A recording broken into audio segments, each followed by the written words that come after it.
Today marks 3 years since a man from the Woodlands was arrested in Russia. 67-year-old David Barnes was found guilty by a judge in Moscow of abusing his 2 sons here in Texas. He was sentenced to 21 years, but here's the thing. Those claims never actually substantiated by law enforcement here in Montgomery County. Our Brianna Connor joins us now live with more on the family's fight to try to bring him home, Brianna. Yeah, as you can imagine, this was a very difficult day for this man's sisters and his friends. They sat down with ABC News and shared more about their main struggle, which has been trying to get our federal government to designate David Barnes as wrongfully detained.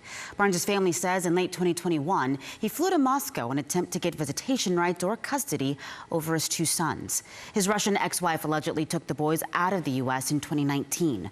Texas authorities charged her with a felony for it, but in Russia, Barnes is the one who wound up in trouble. Moscow's criminal system convicted him for abusing his children here in the Houston area between 2014 and 2018.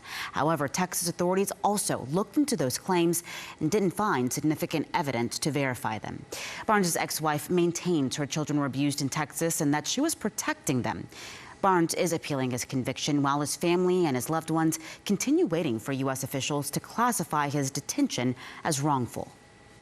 That's why we're pleading for somebody to pay attention, give us some, we'd like to do maybe monthly calls and them update us, even if there's not much of an update.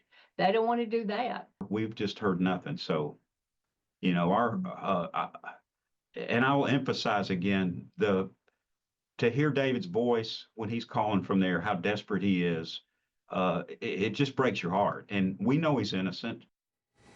Those loved ones say they're concerned Barnes may not last another year as his conditions and his health deteriorate. They do remain hopeful that this new Trump administration will be a bit more responsive. And what a wild story that is. As we saw with the Brittany Griner saga, the judiciary system in Russia, very different than it is over here. Yeah, and to add insult to injury, he went over there to see about getting custody through the family court system.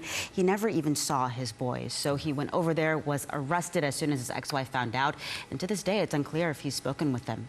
Brianna Connor, thanks so much.